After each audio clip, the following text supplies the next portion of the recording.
Hello, and welcome to Scuttlebutt, the War Movie Review Podcast.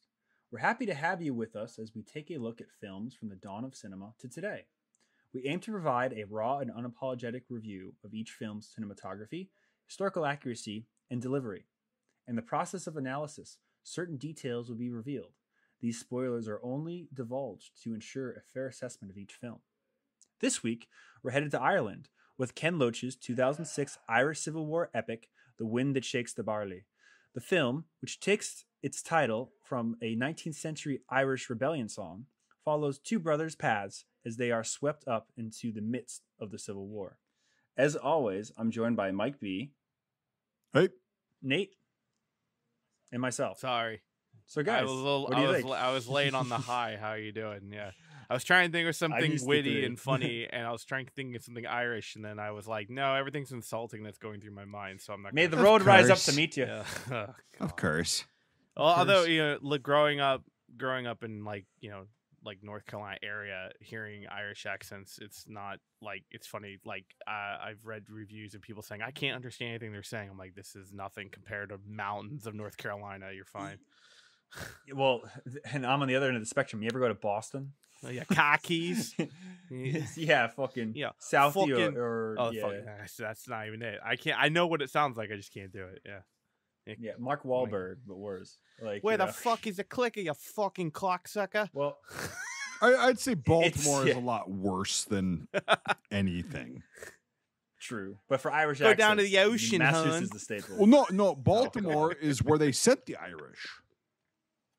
That is true. We're in Boston forever. Yeah, but like the Baltimore accent it's like half Southern U.S., half just way Irish. Like, it's just, I think it just should be eradicated. That's all I know. Well, that's true. I won't take that personally, but okay, that's fine. Well, you should. We're gonna march everybody down to the Royal Farms, and we're gonna light. We're gonna them on go to fire, the Royal Farm. We're gonna go to the ocean, hun, and we're gonna go eat some crabs. It only hurt at first. It's not a big problem. Like, not pain goes away. Yeah, exactly. Gotcha. Okay. Look into the circle. Yeah. So, what did you guys think? Loved it. And I will say I'm totally biased. No. I'm totally biased because of a common hick Irish name. Is that what you're trying to say? Well, I will say this though. What's interesting is that my great grandfather, he did jump ship in 1920 into New York City. So he did leave Ireland at this time. And, along with his brothers and stuff that left about a decade earlier. And that's one thing they do mention in the film. They're like, do we just want all of our population to go to New York or London, like has been happening? So Ireland and Irish people have always like fled the occupation and things. And that's why there's so many Irish in the States. My great grandmother was of the same era of leaving Ireland and coming over. Like the second coming, because the first one was really 1840s, 1860s, like even like the gangs of New York, where they have the whole riots and everything because the Irish were fighting for the Union and everything. But it was like the second big migration was during the Civil War and everything, and it's fascinating because especially New England has very close ties to Ireland. Like even later on in the Troubles, as this conflict would become to be known, like in the 70s and the 80s, like a lot of IRA money was raised in New England. A lot of guns went to Ireland from New England. Like Whitey Bulger, Black Mass up in Boston, he put a lot of money into the IRA, toward the IRA and things. And so it's just very interesting how, in this part of the country, it's kind of cultural, like Irish support and stuff. But no, I loved it. And I'm biased towards it, but it's just trying to remove that bias. It's a great movie. It tells a really good story about a really fucked up time. And, it's just, it's great. And who doesn't love SMLEs? I mean, come on. It's like and G98. SMLE porn. Let's be honest here. And AZ. Oh, there's a bunch the of AZ and the K98. Whoops. Yeah, I did see that. Yeah, I saw. Could be a standard model. Oh wait, no. I saw the straight Mauser, whatever that was, the straight bolt. The G98, yep. Was it G98? Okay. There was a bunch of the G98. There was a Lewis gun that wasn't functioning because they never showed it running. They had sound effects. Very craftily. Yeah. They had sound effects, and every time you would think it would start up, they panned away, and you would never see it. But the gunplay was really bad. but you could tell that they shot it in England. It felt Europe, going just kind of hinting at the movie's production. It definitely felt more indie than huge budget. Tell me if I'm wrong, because the cameras felt very much. What was the budget for this movie? I had it up. Google that while we're talking. Yeah, so like it just felt very much one sided camera. But anyway, Brian or Mike, go for it. Sorry. Yeah, so Google it while we're bullshitting. So yeah, the gunplay, they're killing it the low ready, blah blah blah, and like I noticed that, and it's like, well, come on, like these guys are going to be trained by veterans of the First World War, okay, which was alluded to in the film. Like there was a lot of guys that they didn't necessarily say that he was in the Great War. but they mentioned that like guys, especially guys from the British Army, and you can obviously so that was tell that just to it's interject. 1920, so it's only 2 years. Those guys were called the Black and Tans. They were the Irish constabulary, and basically they were World War I vets that were suffering from PTSD that were taking out everything on the Irish citizens. And there's even, if you listen to a lot of the IRA songs of the time, they'll even be like, go show your wives how you win medals down in Flanders, because like all of these guys were from the Somme or Yeps. Like they all were World War I vets that had been out of it for a year. And how do you deal with this most Did you say Yeps? Happened ever?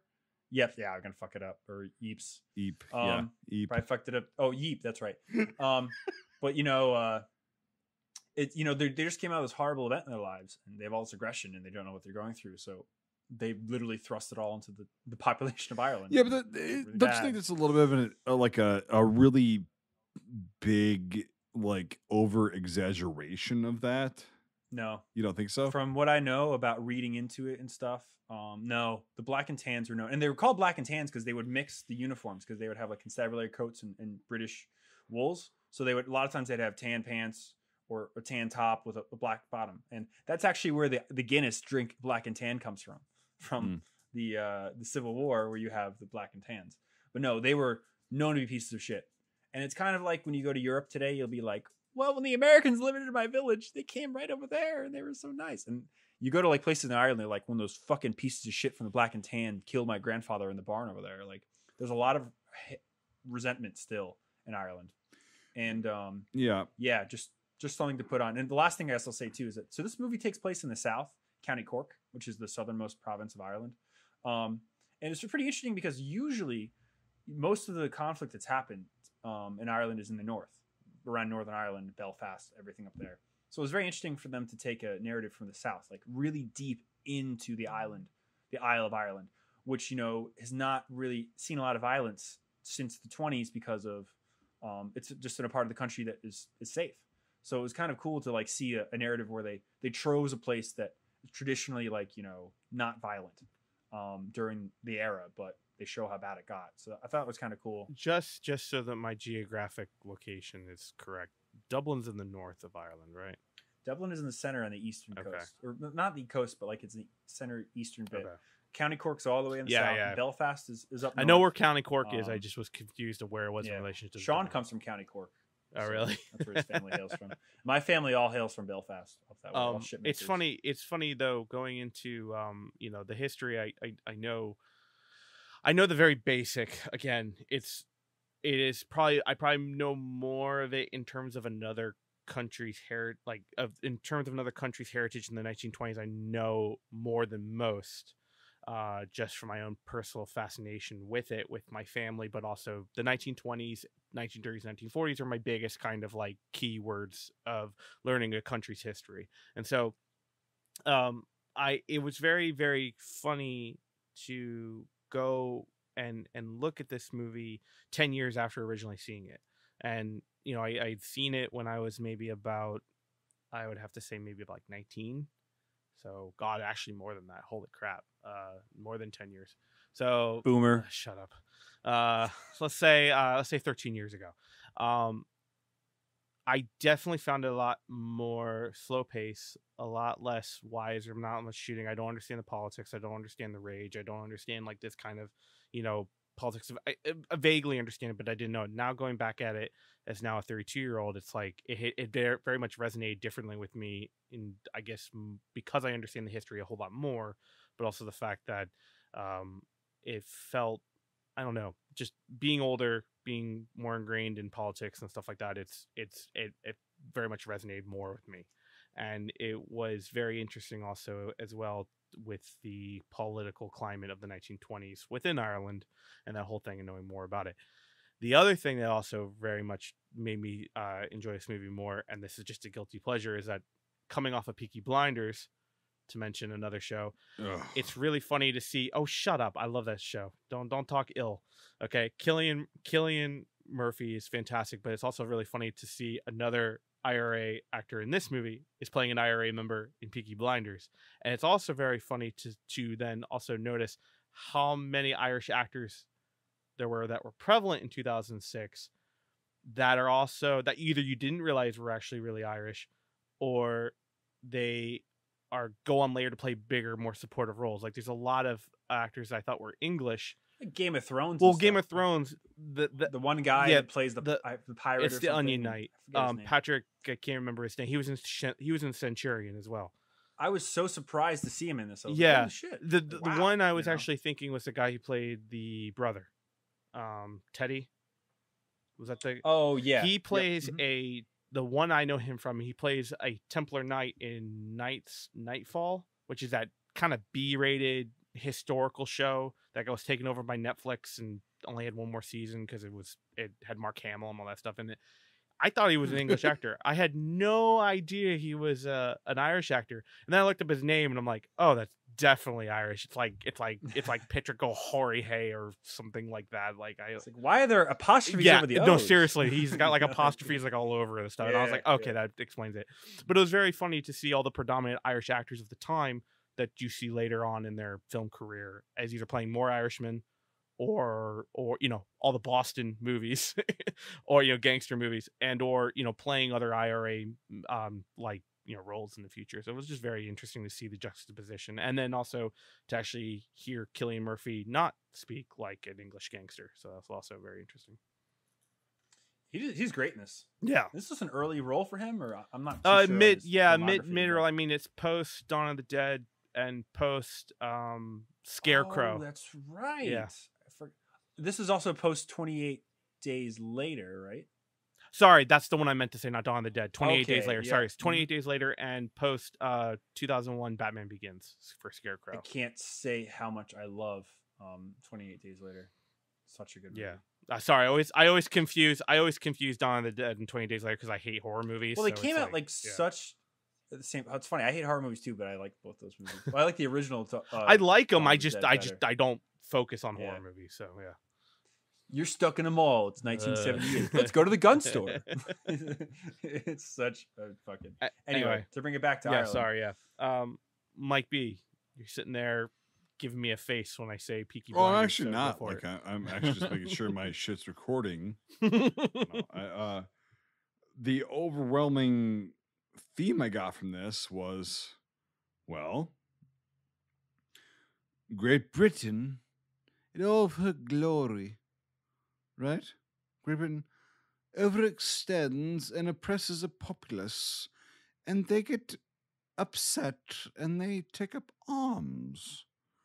Where have we heard that before? Shut up, you colonizer. Right. But you know what I'm saying is yeah. It's it's after the Great War. I get that.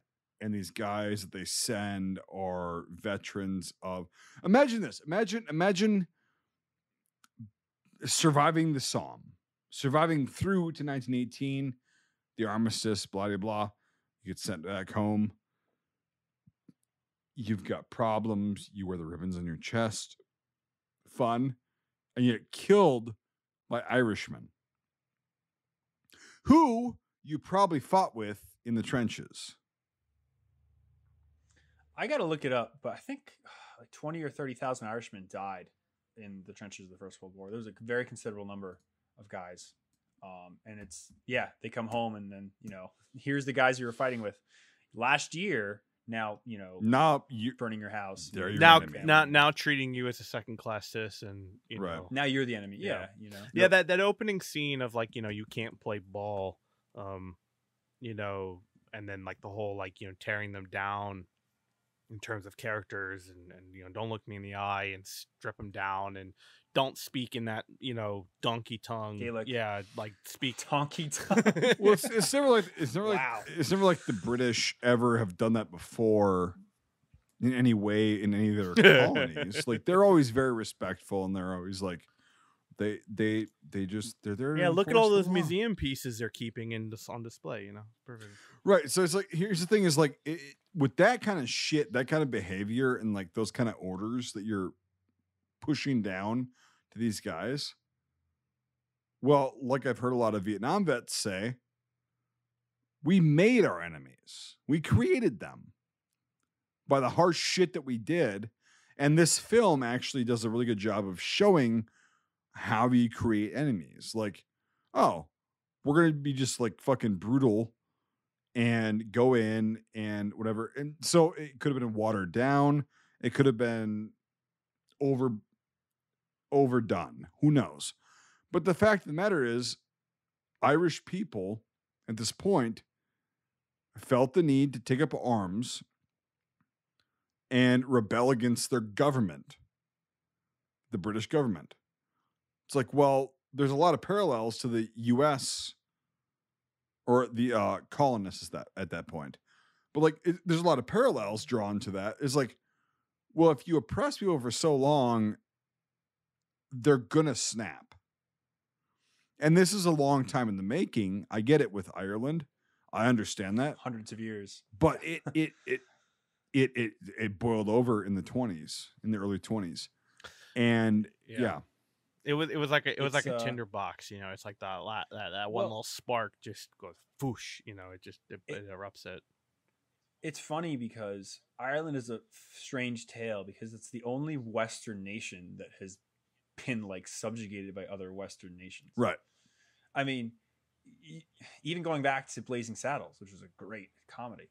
There's the one scene in it where they're like, Yeah, you we know, don't want we'll the take Irish. Chinks and the blacks, but we won't take the Irish. Yeah. And that was a thing, even in this country, Yes. for a long time. Oh, for Irish sure. need not apply.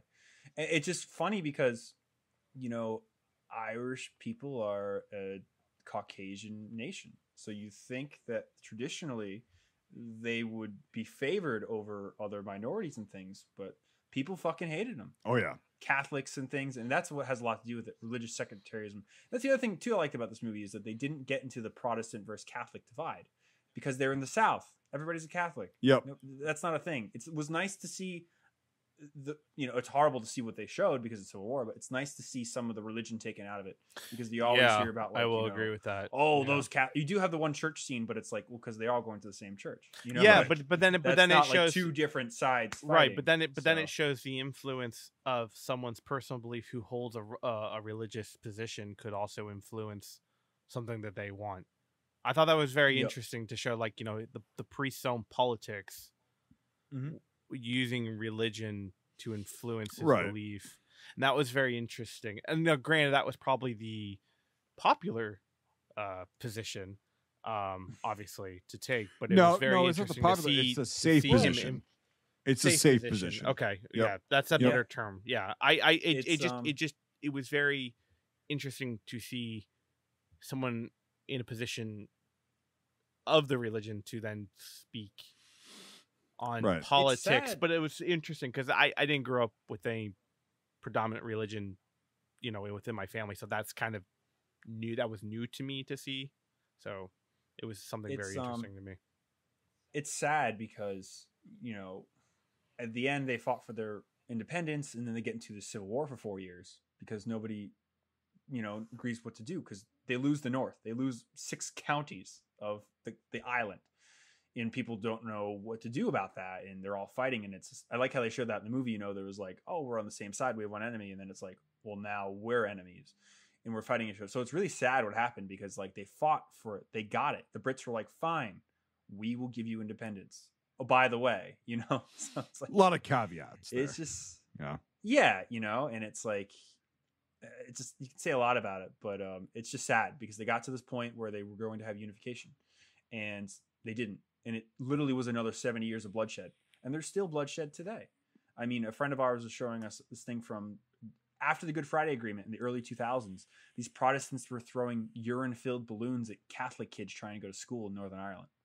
Like, this is when we were alive. Yep. You know, like there are parts of the North where like they have fucking peace gates where every night they have to wall off certain sections of the city so the kids don't become hooligans and fucking throw Molotovs at each other. And this is today. I'm not talking about a historic event. I'm talking about now. Wasn't the piss-filled balloons thing? Wasn't there like a bomb as well and like some other things, but it all got swept under the news because 9/11 happened like the day after, or like 5 days after, or whatever.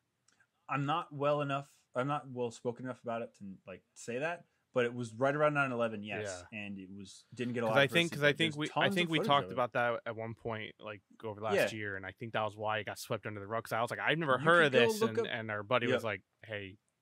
This is probably why. Go look up videos of Catholic, Protestant, MILFs throwing urine-filled balloons at children. Maybe not use that term. You'll find some other things on the internet, I think. Yeah, but you know, Protestant MILFs, like middle-aged women. How about Protestant women? Not MILFs. You'll come up with some awkward porn search. People that you would never imagine doing these kinds of things. You know, for what? What fucking reason?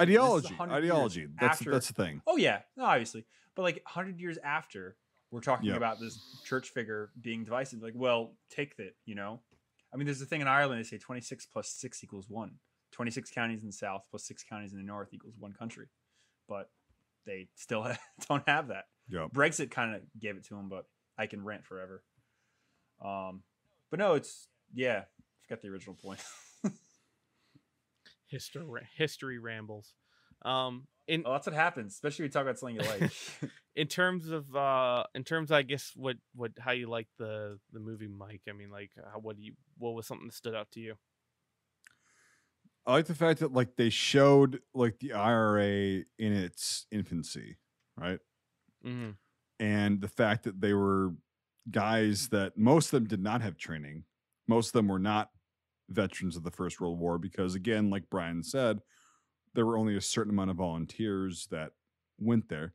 Okay, you got 1 or 2 guys maybe, but 200,000 served in the war and 30,000 didn't come home. Right. According to this guys found. So yeah. So it's not that many. Most of those guys, most veterans of any war just want to come home and like just no more problems. Like I just want to go home and do my thing. But it shows like the training, the rudimentary training of these guys, and they're using their what's that sport they're playing? I actually don't know. I'm sorry. I don't think it's. I'm not sure, to be honest. I know what it is. It's not cricket. No, it's not cricket. Shit. Well, you go research that, and then. But anyway, so they give the paddles that they use, or the whatever name that I'm probably fucking up, to these guys to train them, and it's like, yeah, these are placeholders for when you actually get real rifles. And I'm glad they actually had German. It's called hurling. What? Hurling. The game is called hurling. Okay. And I know nothing about it, but like it's hurling. Okay, that's fine. Yep. And then I also appreciate the fact that they had German weaponry, because the Germans, the Weimar Republic, was like, yeah, hey, if you got the Dosh, we've got a shitload of arms. And even the Kaiser, that was a big thing to touch on. The Easter Revolution of 16. Germans never came with their guns. Right. And so, they've got G98s or Gewehr 98s for those of you that are listening. They've got 98 AZs, which is, I don't know the historical accuracy, probably though. The Vickers helmets that'll probably come later because this is 1920. A friend of ours has one of those. Fucking so cool. Okay. For those of you that don't know what a Vickers helmet is, it's a World War I German helmet that was M18 pattern, I think. It was 16. built by Vickers, or 16. That was built by a company or made by a company in England They're literally a German Stahlhelm, but the Irish They army used weren't them. made in England. They were they were Vickers yes, made 'em, Vickers, right? yes, okay. But the Irish wore them because the Brits were like, nah, look, we're wearing fucking helmet worn by the Germans. I ain't gonna do that. Well, it makes more sense. But also the Vickers Best helmets helmet in the were world. made very shittily, by the way. Yep. But no, so they had G98s. It's like, so where do you get the ammo for that? Which is fine because like they didn't expend a shitload of rounds in the film, but it's like, well, that's gonna be a discrepancy. But like, yeah, you're a fucking paramilitary organization at this point, but they also captured a shitload of SMLEs. There's multiple times in the film where they just like walk into a police station. Yeah, and they just grab them.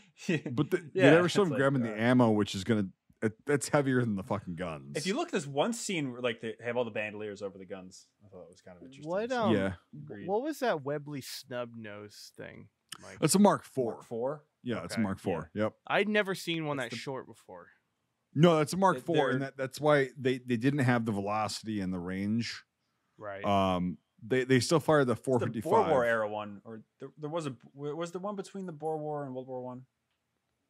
Well, the Mark VI came out, and that was that's what Indiana Jones carries. And 15. I think 1915. The Mark VI came out, right? It was during the war. I don't know if it was 15 or whatever, but like that was a Mark IV. I'm 99% sure. I could be wrong. Okay. We'll go to IMDb. Yeah, FTB IMDb. later. Yeah, we'll go to that, and then Sorry, go ahead. No, go ahead. I was just gonna say I found out what the production cost was and what it. Okay. What is it? So it had a budget of total. Excuse me, I had a burp. $8.3 million. Okay. Wow. It came out with a worldwide box office of 25 million. Cool. That's So a big Good for them. invest or big profit margin there. Well, yeah, and it's like it's not a bad film at all because it's like No. the acting is good. All right, And the it acting is good. was made by IFC. So it was cast so well as well. yeah, I was gonna say it's made by IFC, which might explain some of the independent film look to it. a little Yeah. bit. Okay. So yeah. The only thing I thought was lacking where I was like, okay, this is a low budget movie, was some of the gunplay. The biggest one was the execution scene. That just seemed Yeah, really that was like you know, you can't just go up behind his head and fucking put one in his head. well, just yeah, but not even that though. Just the way it was, just, they shot him and everything. I don't know. That was the only point in the film where I was just like, okay, I see where they're missing something. You know, Right, like they're relying on money-wise. the acting, But and like him kind of Yeah. like freaking out pacing, which is actually legitimate. I did like that. Yeah. A touch. Yeah. But this is before like he's really becomes his own as an actor. Right. Silly, you know. Yeah. So like I could see this behavior like in Peaky Blinders later on, which Yes. he nails. But this is like I think the first time where he really had a role like this. So it's funny to see the crumbs where they Right, and it's yeah. So those two is like, well, yeah, you could have spent the extra couple bucks, but you didn't. But that's it but still that's works. that's like super nitpicking because I mean like Oh, like yeah. oh my because, god, like yeah it doesn't. If two scenes are kind of hokey in a 90 or 2 hour long film, that's nothing. yeah. But it was funny how just that one scene, I was like, Even with the gunplay even lacking, I mean, the scenes and the tension and the setups and everything build and carry them themselves. The other thing I really was impressed with was the set design.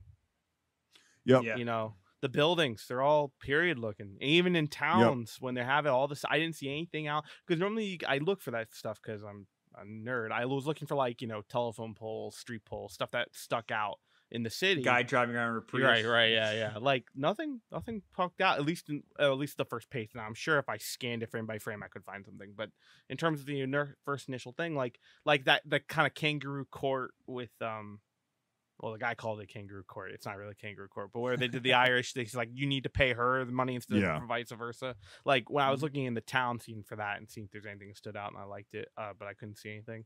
But like yeah, like it was very cool and Yep.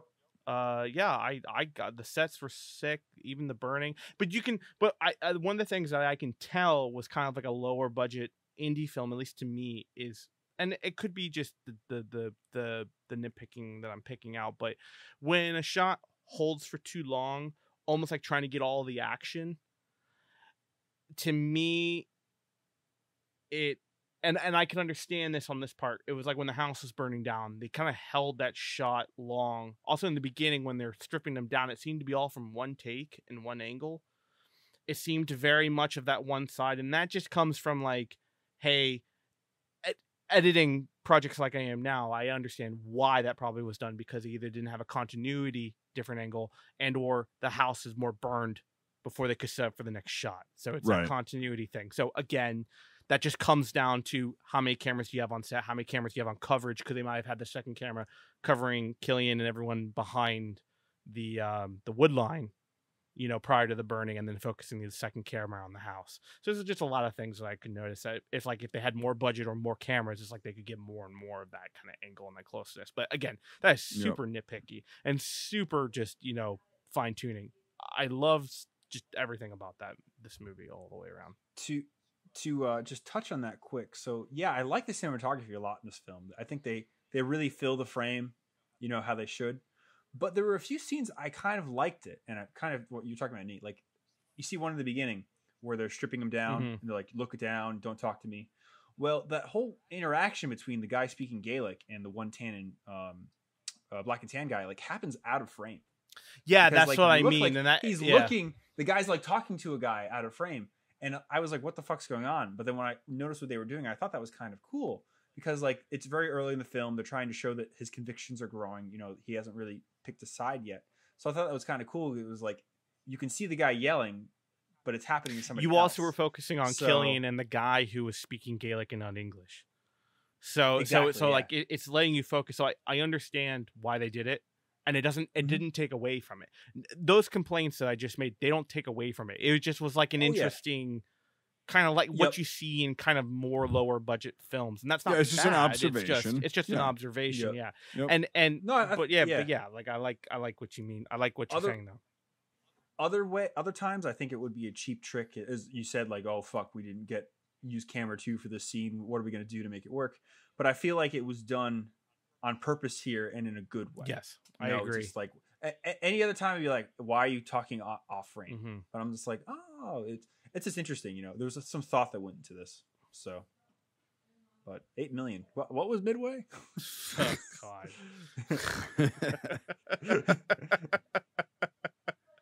What? 100 million? Wasn't that it? I think it was 100 million. No, this film is by far kicks the shit out of Midway. Nate, I think you're low on that still. I think it was 100 million was the budget. I think double check. It was something ridiculous like that. Yeah, it was some high end number. Yep, 100 million. Yeah. Oh, Pearl Harbor was 132 million. Well, yeah. Well, there you go. We're sticking to the one that shakes the barley. The wind that shakes the barley. No, you know, overall, it's like, yeah, you can nitpick little things, and like, I got some things with the guns they use, blah blah blah, the way they were carrying them. Okay. Yeah, but and like the ambush scene and the setup for that, I was kind of like, how would you not see the fuck out of those guys? But okay. Well, actually, they took an hour to place them everywhere. Well, no, they actually if you take another look at it, it's like, what the fuck are you doing? Yes, but like they put them behind. Here's the thing: they put them. It's movie cover and concealment, not real cover and concealment. So I understand that. But. No, they put them behind concealment. They put them behind cover in all our respects. And here's the thing: if you don't have both, because cover and concealment are two different things. Yep. And they had concealment, which is fine. You can use that for an ambush. That's why one of the guys got killed, right? Yeah. With this ambush of two vehicles, you don't necessarily need cover. You need fire superiority. Okay. Yeah. And they had that with the Lewis gun that may or may not have worked. Who gives a shit? But they had that there. And they also they were shooting down into a valley. Okay. You don't necessarily need cover at that point. You just need concealment where they're not going to see you. Okay. No, I know that. I would pick better concealment, but that's just me. Well, it wasn't bad from my opinion. Like, it wasn't terrible. Like, obviously, like, yeah, it's Hollywood, or not Hollywood, but like it's a film. They're gonna be like, oh yeah, this little cluster of fucking grass. If you want to showcase it on a film, you don't have to take the same steps as you would have to do it in real life, and I understand that. and that's just, to me, it's like going the extra step to actually pick it like it would be in real life. Well, that was in real Would life be because the they next weren't step. well trained. That's the thing. Is like they weren't well trained. They had the idea. I'm sorry, Brian, but like, yeah. Sorry. Yeah. Have you ever set up an ambush, Nate? Me? Yes. I mean, fake ass reenacting, yeah, but I haven't done it in real life. I've done it in real life. I've had friends that have done it in real life. I've done it in airsoft a ton of times. But if you're really good at doing ambush, you put everybody in place and then you walk down the path of your enemy and you correct things. Because I don't know how many That's times what I where do. I've done That's what I do with reenacting. And then you point at everybody like, okay, and because I like that. Yeah. Because you have time. The thing about, when you're fighting an occupational force is you fight on your terms. So you have the time to walk down a path and say, hey, fucking O'Donnelly, put your fucking arm in. Right. Yeah. Like, don't fucking, come out over there, like, so I like that. I thought that was cool. I thought it was a realistic thing because I've literally done that. I've like walked down the path I thought they were going to take and be like, okay, you get the fuck out of the way, so. But to touch on what Mike said, again, they're just not trained and they need this extra time. You have to have a set piece battle if you're going to win. If you don't have everything planned, then their training will take over. And the other part about that too is that half of the enemy force is destroyed with one grenade. So they really just cut their numbers down. Well, that grenade was yeah. Look, Mike, all he was missing was pulling it with his teeth. I mean, come on. It's a film, like. No, it's Ireland, so you were like pulled it with this like, I don't know, Guinness shillelagh. He pulled it with his bottle opener is what he would have done. Been like, yeah, right. See, Christ, okay, yeah, we're gonna pull this open. Here, I'm gonna pull it open with my bottle opener. Bam. Yeah. Long live the Republic. Put my little Mark 6 here. Yeah. And all Irish people that are listening are gonna be like, God damn, his accent's fucking terrible. You do a Midwest American accent flawlessly, and I'll fucking concede. But that's not the point. I enjoy cheese and dairy products. I do. Wisconsin cheese and dairy is amazing, so fuck yourself. I come from Milwaukee, Wisconsin. I do not. Milwaukee is a city. I live in real Wisconsin where there's trees and land, fucker. Are you going to say rough again, or are we going to have this conversation over? You've earned yourself another cock punch, Nate. You've earned yourself another cock. What am I up to, like 3 in real life? It's just gonna 4. Be like, You're up to 4 now. You're up to 4. Okay. We're going to go to the premiere of Reveille. It's going to be like, what's up, Nate? Well, bam! Haymaker! Well, bam. Anyway, no, like there. So all I said was the cheese in Wisconsin wasn't that good. God, because you never had it, and I won't react to that. You just never had it. He's a cheese hipster. It's fine. I'm a cheese hipster. Yes.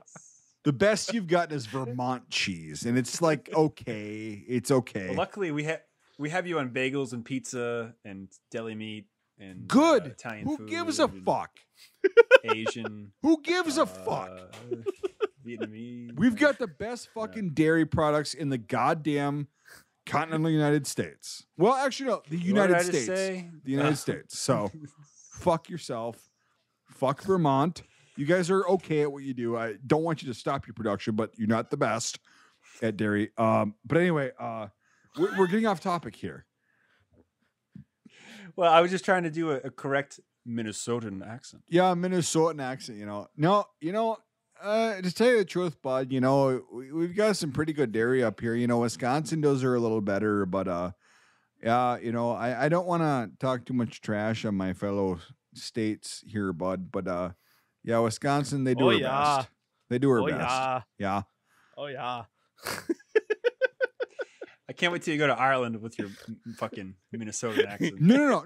We're over here. Hey. Gonna have the Guinness right here. Listen here, over here in Dublin. I've been to Ireland. I've had a Guinness in Ireland. It's fucking different and amazing than it is here. But no, when I go to any part of the fucking world that speaks English, right?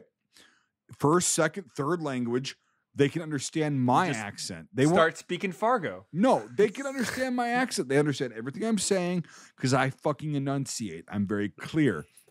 You clown. All right. Anyway, back to ambushes. You're personally attacking it. Speaking of an ambush, I'm trying Jesus to talk Christ. about fucking ambushes here. And we're talking about cheese and dairy and who has the best. Who gives a fuck? We're talking about ambushes. What are we doing? Are we talking about ambushes? We're egging you on. That's what we're doing. Well, no shit, Dicklock. What was your first fucking clue? This conversation got pretty cheesy. So. Fucking Christ. Fried cheese curds, by the way. You guys have both never had them. When you guys actually eventually come out here, you'll have fried cheese curds. So those like mozzarella sticks or the No. Fish sticks? Yeah, fish stick. Yeah. When you fucking clowns come out here, eventually, we'll have fried cheese curds, and you guys will be like, "Oh Jesus Christ, you were right." That's all I'm going to say. And then we're so wrong. We're done with that whole conversation. We're done with the whole dairy conversation. We're done with it because that's what it's going to be, and I guarantee you, I'm right. Anyway, that fucking ambush scene, right? Not terrible, not the best, far from the best, not good. But if you're using, if you don't have cover for all your guys and you're using concealment, that's also a fair fucking trade-off. Right. So, and also you have SMLEs. A lot of them did. You get 10 rounds, rapid fire, bam. Also, the guys that were in the IRA did not look like they knew how to work a fucking SMLE action. They were, yeah. So, yeah, if I was an advisor on that film, you know, here's the coulda, woulda, shoulda thing. No, they would have been teacup in that shit. Using their middle finger with the trigger, and then bam! You're What's the correct term for that? Oh, there's a word teacupping. for it, right?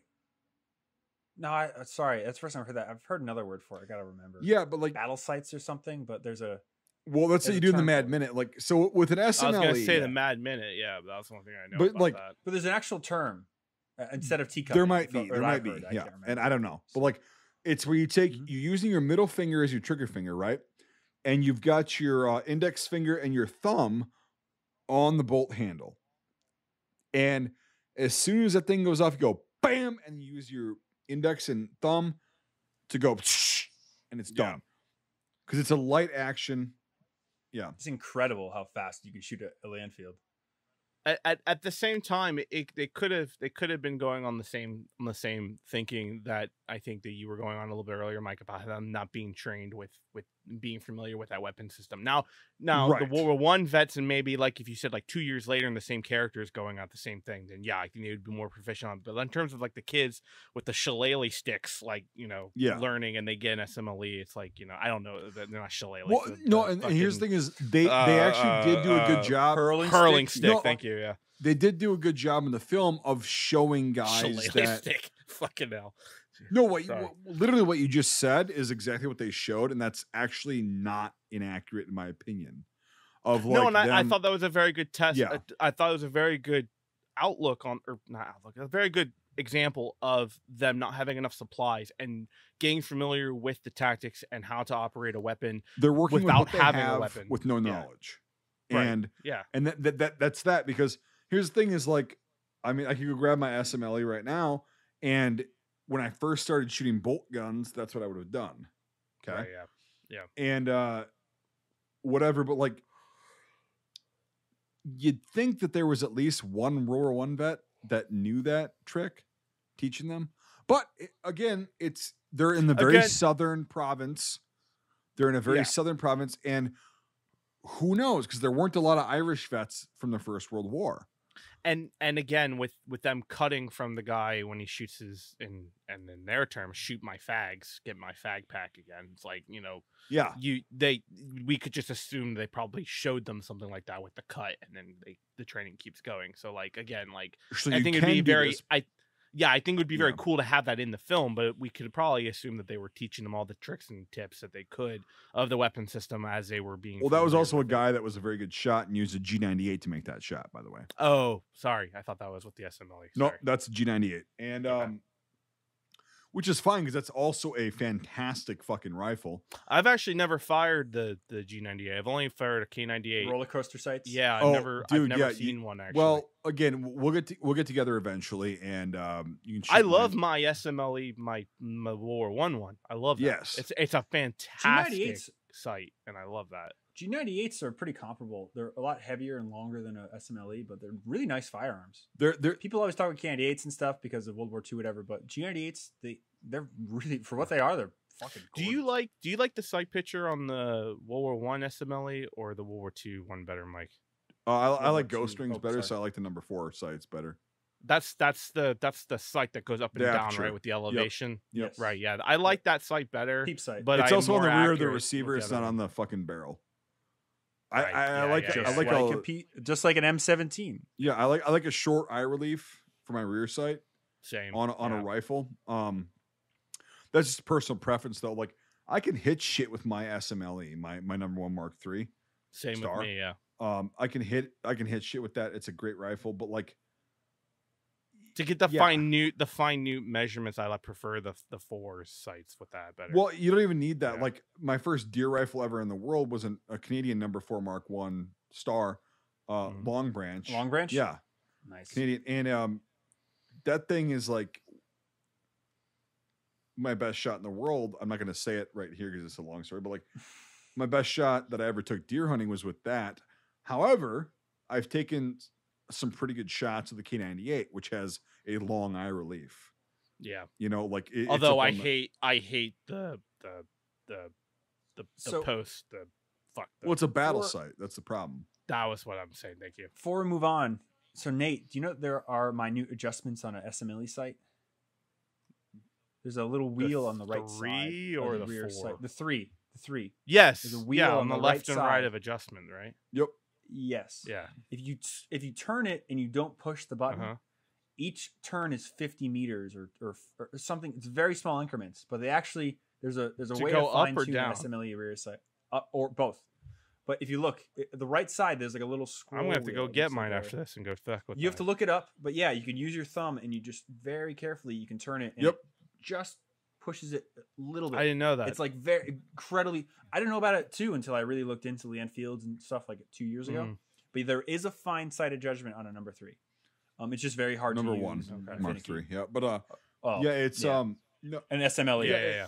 But here's the thing: is like that. There's nothing wrong with that sight, except here's the thing: I don't like the 1903 rifle either, the U.S. one, because it's a long eye relief, very precise target sight. But that adjustment increment's really cool though. Right. It is, but like in comparison to other I like rifles, the sight protector. I like that. I can shoot really good with a sight protector in 03, and I can't when it's not on there because that ring, the hooded sight just really. So anyway, on in the film, they're using G98s, K98 AZs, and K98s, which we'll get whatever. an IFTB soon. What the fuck? But AZs? It was the carbine version that was made for. It's got a stacking swivel on the bottom. That's what that giant thing was. Okay, I was gonna ask Mike that question. That's pioneers that or stocking cavalry swivel thing. Yeah, stormtroopers, engineers, yeah, you name it. So that reminds me, quick. So we have a friend of ours we'll have on eventually. He's writing a book about Sergeant York and the other guys that were there, and he's talking about the battle, or we talked to him about the battle that happened with Sergeant York and the guys for his Medal of Honor event. And he's come to the conclusion, he's pretty sure of that there were no German machine guns used in that engagement. And the veterans, when they talk about it, they say that there was all of a sudden all this firing and it was crazy and stuff. And well, there was about 60 guys shooting each other with bolt action rifles in a little valley. Right. So, I mean, you get a minute or two of that, consistent rates of fire, you're going to think there's a machine gun there. Yeah. So to bring it back to this whole ambush and stuff, I mean, again, it's all about volume of fire. Right. And you get that's what they had. 10 novices with 10 rounds in a magazine. It doesn't, who cares if they take 5 seconds or 10 seconds to get through the mag? They're still putting those rounds down range. Yeah. And they're still overwhelming your enemy. And you're done, especially if you're in a valley. Mm-hmm. If you're in a valley on a road in an open position where everybody can see you, you're fucked. You're fucked. Yeah. You're done. Like, that's the worst possible place to be in an ambush is in a valley, on a road, in an open vehicle with nothing protecting you. And it's like, it's like the Outpost, but worse. Well, the Outpost was that. It was just you weren't Yeah. moving. You were stationary. Yep. Yeah, which And is probably even more fucked. To be Right. honest. It's like they know where No you are escort. and you're not moving. So it's like, well, Yeah, they're yeah. just going to keep. Then they can bring in artillery. That's the cool thing. In an ambush like God, this, yeah. like you're not going to bring in mortars, artillery, generally speaking. You're just going to bring in rifles. And they had rifles. They had a lot. They had the numbers and they had the rifles and they can do that. And they did it. And so, yeah, that's like if you're hiding behind grass, well, that's still concealment. Like in the infantry, they teach you, like I just said, there's cover and concealment. You may not always be able to have cover, which is going to protect you from rounds impacting, but concealment is very valuable as well because it can hide you from what if you're hiding from the enemy or you're camouflaging yourself from the enemy until a certain point, i.e. an ambush. I just a personal thing, Mike. Are you saying concealment's preferable to cover? Because I thought it was cover preferable to Not at all. concealment. It's what you have to work with. No, I know the situation. Like Cover is always. But I'm like, but preferable. like, if you're like looking and there's immediate like there's something going or there's something that you think might be happening, Well, what's the first thing you go to? And it's always should be cover, not concealment, because concealment doesn't block bullets. It depends. Yeah, but that's before the depends. lead starts flying. What's your situation? That's before the lead starts flying. So there's a bunch of metaphors. Maybe I'm confusing that with when the lead starts flying. What do you go for? Maybe hard I'm and confusing soft that, cover. Yeah, well, Rock or a tree, you know, like rock all the way. tree. No, goes right through the tree. there's a bunch of acronyms I could. Yeah, there's a bunch of acronyms I could throw out, like Metisio, Coca, and all that shit, and like to find them. But like, basically, it's whatever is the best opportunity for you to inflict the most amount of, like, 'cause an ambush. Your whole goal is to inflict the most amount of damage as quickly as possible. Yep.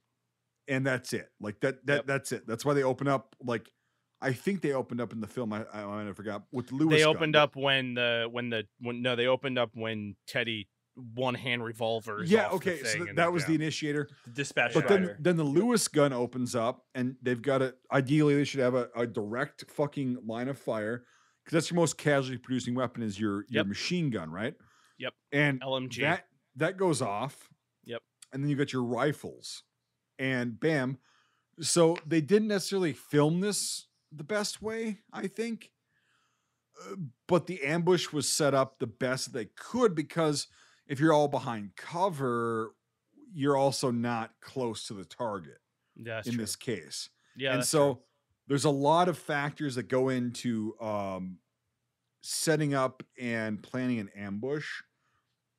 And in this case, I don't want to say in this case the amount of damage out is the amount of damage as fast as possible is overrides the ability to be in complete cover and protected, because the goal is to put as much damage as fucking possible on the target to wipe it out before they have a chance to recover and figure out a way to and they only had take you two out. vehicles. If they would have had like a whole convoy, Right. you're not hiding behind grass. You're going to be hiding behind rocks. It's going to take longer, blah, blah, blah. Your machine gun could open up on the first vehicle.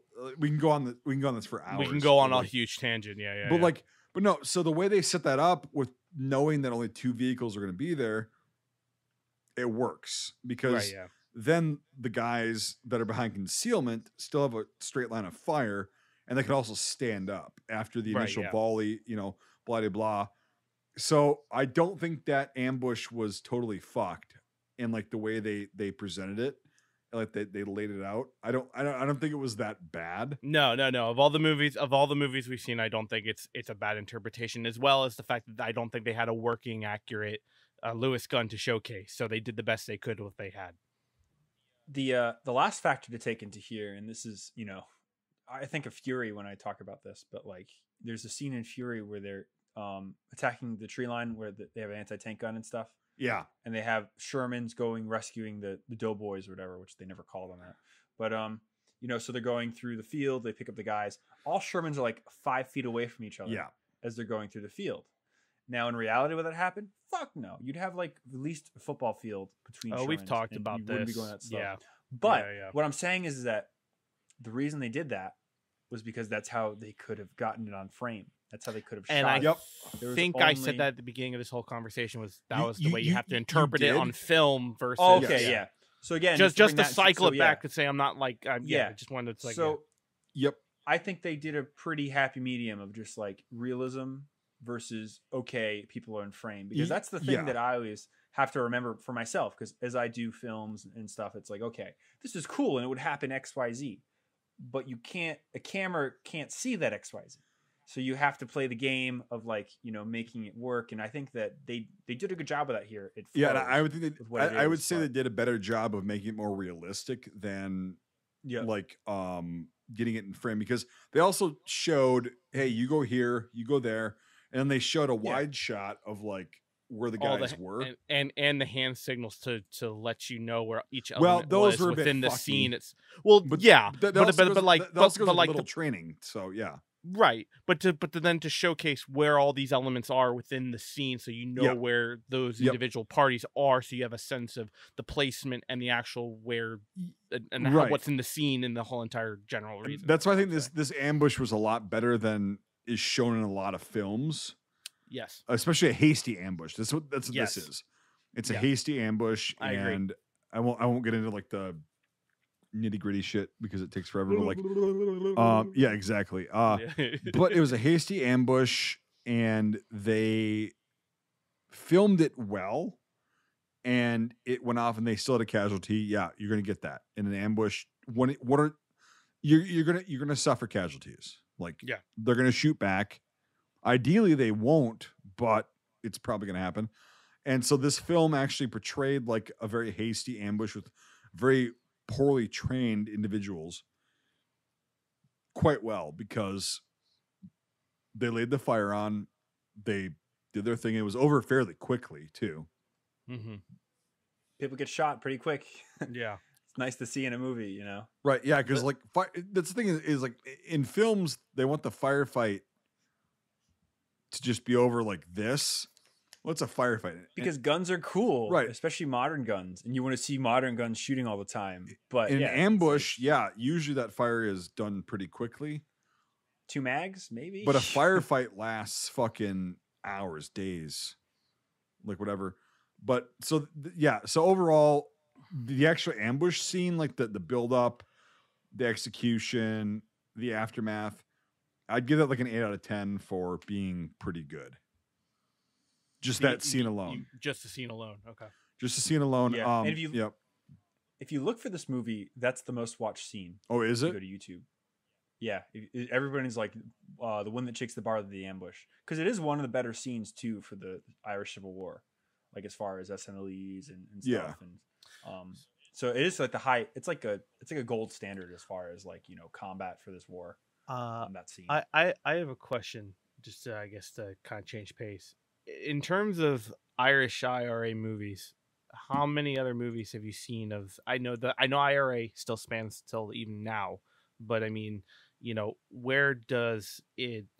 And of all the films that kind of speaks out to you of what is an IRA movie, what movies jolt out to you the first? And then I have a follow-up question on that. There's different eras. That's the problem. Yeah. So like when I think about this era, of like it, I think the first film I think of was Michael Collins. With Liam Neeson and Liam Neeson. Did I say Nielsen? Sorry, Neeson and Neeson. Alan Rickman, right? Yeah, which is forever ruined for me because of Come Town, the podcast, when they talk about fucking Liam Neeson. Oh, yeah. No, so Michael Collins I think about because it's a really good movie, and it just talks about, it gets even deeper into this whole divide between the Easter 16, the Easter Revolution, the Rising, and those guys that wanted to start the IRA, and then the people that sided with the treaty and not. And so that's like my gold standard for this. Later on, for the Troubles, because, the Irish Civil War happens and then it's bad in the 20s and the 30s, because it stops in 23 and then it's really bad. It kind of cools down during World War II, and then it gets really bad in the 60s. And that's when something called the Troubles starts, which is in Northern Ireland, where Protestants and Catholics are at each other's throats for 30 years. Right. What? Like there was one time where the Queen came and they were throwing bricks at the Queen. Like it was fucking bad, and that was really early on in the Troubles. But so like as far as a film like that, like the 60s, the 70s, the grittiness, 71. It's a film that came out a few years ago, and it's about this true story. I think, where the guns, you Finian bitch? He got lost, like in the slums. That's for you, Sean. There you go. To get out. Yeah, right. But no, so I'd say either Michael Collins or 71. Those are the two that I gravitate towards. And there's other ones too, bad ones. What's the Daniel Day-Lewis one? Where he's running in the streets and it's like a BPM's chasing him or whatever. Gangs in New York. No.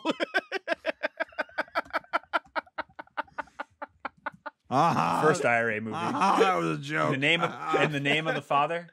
That might be it. Yeah, I've only seen clips. Of that. Sorry, Mike. That caught me. I think that's the one with. That's the one with like Tom. Oh no, it's not him.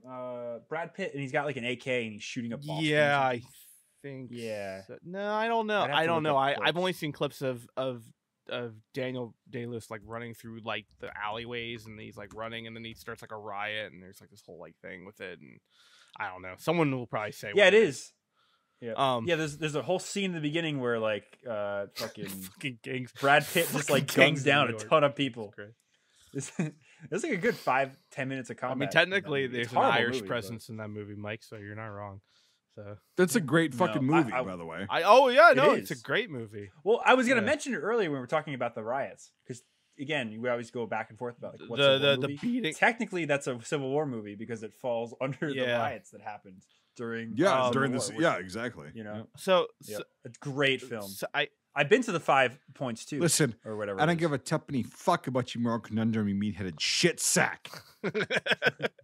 I love the ending of that movie where they show the skyline of Manhattan from Jersey City, and like the time progression. Yeah. Because again, you just don't realize it. What is the Irish slang he uses? A Finian bends. Is that it? Oh, I have to rewatch. You're doing off another fucking tangent, boys. Sorry. Okay. All right. To follow up on my question, after that, where do you think when Shakes the Barley stands on IRA interpretation? I know it's gonna say you're gonna say the same thing what you just said, Brian, where it's like the same era. But in terms of, did you say that when Shakes the Barley is below the one you said, the Phil Collins one? Just on par with Michael Phil Collins. It's really good. Michael Collins. Phil Collins. Jesus Christ, I'm tired. Drive easy, lover. Drive. Yeah. No, I mean it's right up there, and it's interesting. Mm-hmm. I mean, it uses the name of the movie, The Wind That Shakes the Barley, is a 1700s poem about a revolt in Ireland in the late 1700s. Don't they sing about? Isn't that what she's singing though? No, she's singing the gold barley though. That's and it's interesting because they used to call them barleys or you shake the barley because the guys that were in the rebellion, most of their rations were barley. Right. They had stuffed in their pockets. Right. So as they were marching down the road, the barley would shake, and that's where the name comes right. from. And Sting also wrote a song and sang a song called "Fields of Barley," and that was very relevant to. Yeah. And the song is actually about this guy who's about to leave his girlfriend to go to war in the in the rebellion. So it's very, it's good for the movie because it shows that there's a divide. So what's up? Was I just like making a joke and like it actually was realistic? And like, why did Sting make that song? Don't know.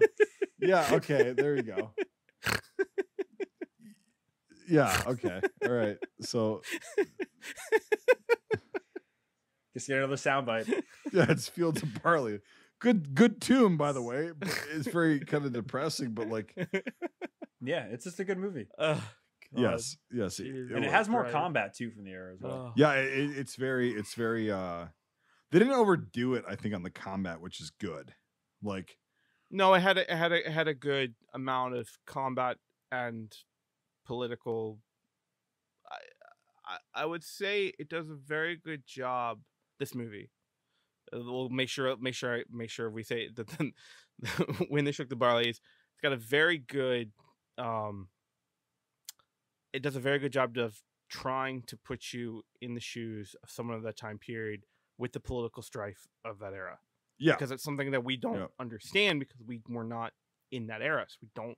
It's very hard to make an audience understand their strife if you don't have any reference to it. So right, and also we haven't fought our revolution from the British government since 1814. So right, yeah, we don't know the last one. Notice how I didn't say 1776. Weird, right? What's interesting too, I wanted to bring this up, was that so later on in the movie they talked to some of the guys that were black and tans and stuff. And the one guy that keeps saying, I was just following orders. Well, yeah. And that really made me laugh because, I understand the sentiment. It's been beaten to death because of the Nuremberg, trials and everything, But I thought it was interesting to have that happen 25 years before the Second World War. To be the guy like, listen, I was just following orders. Like, what do you want me to do about it? Like, I'm pushing my actions up. Do you know how many times those words have been uttered by people who have committed atrocities throughout history? Tons. It's going to be happening in the next, it's happening now actually, but yeah. Right, it's still, name me another movie that's not a Second World War film that uses that. I thought that was very cool. Very poignant. That's a good point. Right now I can't think of anything, but it was just, I was just following orders, and it's like you could say that for the American Civil War. You could say it for fucking any conflict that shit went really bad and things just got really fucked up, and then their scapegoat is gonna be, I was just following orders. Well, that's why the Milgram experiment was tested on several people from different backgrounds, different socioeconomic classes, everything, and they were like, well, how the fuck does this happen? Mm-hmm. Well, fascinating experiment. Milgram experiment to me is like one of the most powerful because is that the same or is that different from the Stanford prison? Oh, it's different. Very different. Okay. It's can you describe to me what that is? Because I don't know what that is. The Milgram experiment was. Do you know either of them? At least off the top of my head. So the Milgram experiment was conducted in the 60s or early 70s. Well, that's the electric one. Yes, I know which one. Yes, you're talking where about. Yeah. they'd put people on one side of a wall, and they'd have somebody wearing a lab coat, and they would say, all right, so you've got another person involved in the experiment on the other side of this wall, sitting in a chair. They're hooked up to electrical probes, blah, blah, blah. And we're going to ask them, or you're going to ask them questions. And if they get it wrong, you have to zap them. And each time they get a question wrong, the voltage increases. Well, there's nobody on the other side of the wall, but these people don't know that. And so they're brought in, and that's kind of like what Bill Murray does to that guy in Ghostbusters.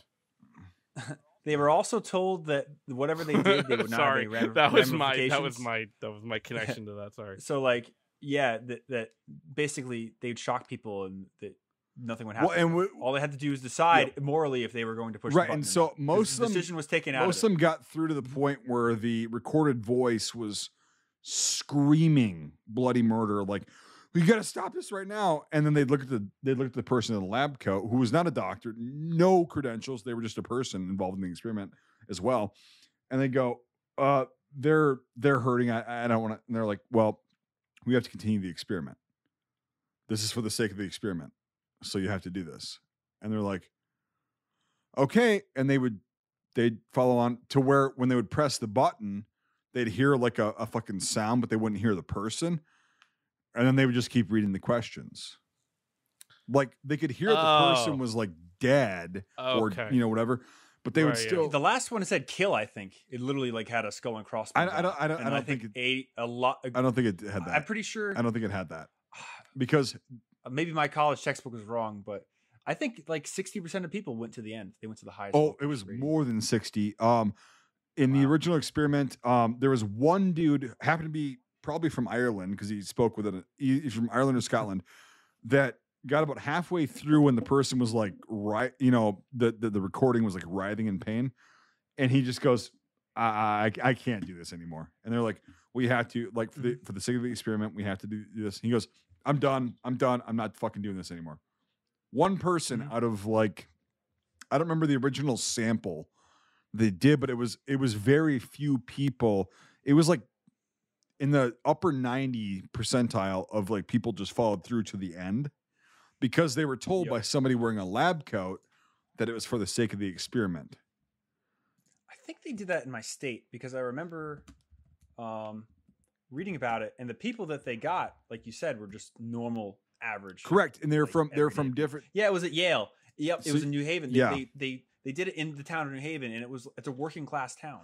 So they got old people, they got young people, yep, exactly, the whole spectrum, and it was like really most of them followed through with it. Like the vast fucking majority followed through with it, and because they were trying to figure out. We're off on a tangent here, but it's educational.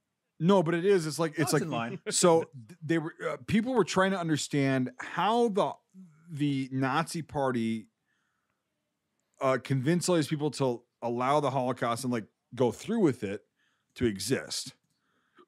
That's what they were trying to do. They were like, "How the fuck did the Holocaust exist?" The following orders. I was just doing this. That's what they were so trying yeah, exactly. To figure out. I was following orders, like because it's that, and then it's insane. Like, but everybody's like, "I would never do that." You know, it's like, well, you actually fucking would. There's a high percentage chance that you would.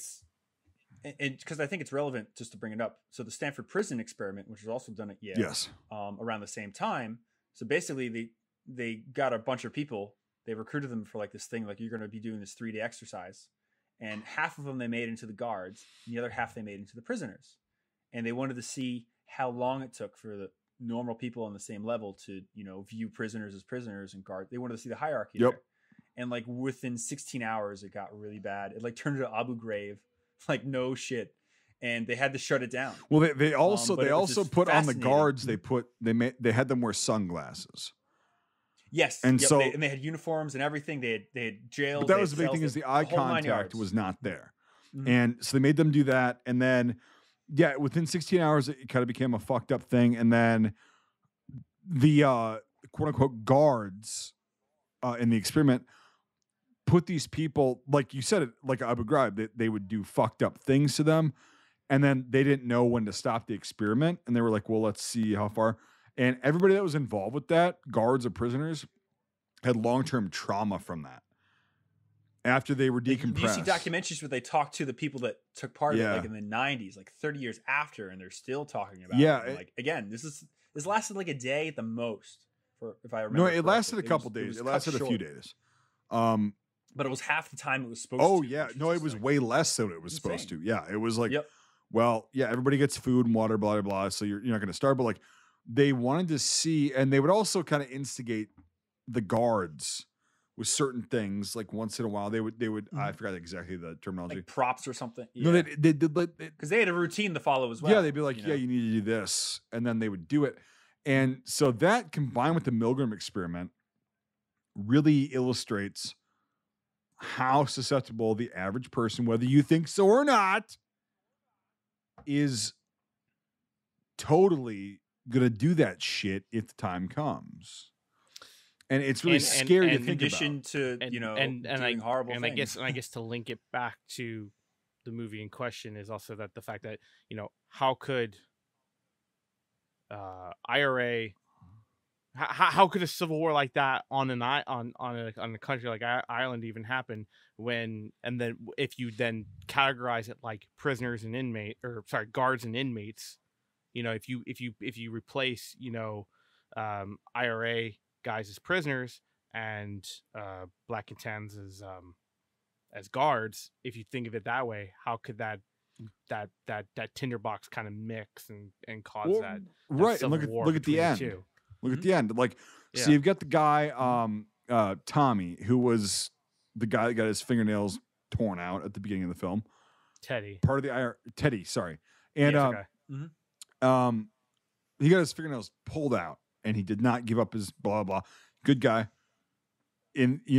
for his comrades in the IRA. And then he decides to put on the uniform of the puppet we'll just say puppet British government. Overseen the Irish guards military, to cycle back to the conversation, and he's trying to work with them, and then, but it's like you're not talking to Teddy anymore. You're talking to a fucking guy in a uniform, and so that actually does play very well. But does bring it back So, guys, if you're listening to the podcast, sorry about the rambly shit, but like, hey, it actually does come around. So that's kind of why he ordered the execution of his own brother. Spoilers, yeah, of his own brother. He ordered it. He literally ordered it and carried it out. And that's how that was in like 2 hours, by the way. What? It was like, we'll shoot you when the sun comes up. It's like 3 a.m.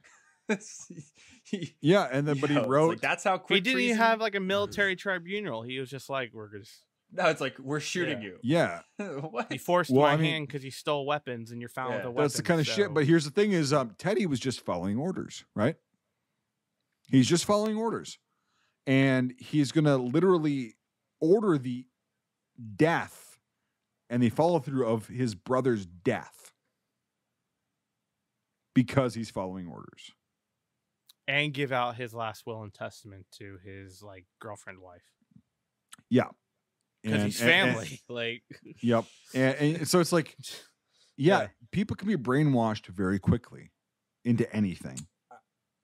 I think what it comes down to, and this is what vice versa on the other end though as well. His brother is stealing weapons, to fight a rebellious cause. On top of that, that's also a form of brainwashing or a side of the brainwashing as well. Oh, yes. Just to play devil's advocate. It is Devin, or what's his name? Devin? It's Daniel or whatever his name was. Damien. Damien is not guilt free in that situation as well. No, it's ideologies. It's an ideology. It's brainwashing to the nth degree, and so they're both victims of it. Yeah, So sorry, Brian. Because other than Dan getting shot and Dan being executed is the only thing, or Dan being shot is the original thing that stops him and then makes him be human. Of let me get him. Why? Don't kill him. Let me just get him be human. And like that's kind of like what brings him back. Because before that he's shooting guys in the hallway, but because his friend gets hit, it's like that's what brings him back. And it's very interesting to see the character development because that's kind of what snaps him to be a human and not just having, well, they're black and tans, let's just fucking kill them. Right. Everyone is a gangster until gangster shit happens. It's a very old trope, but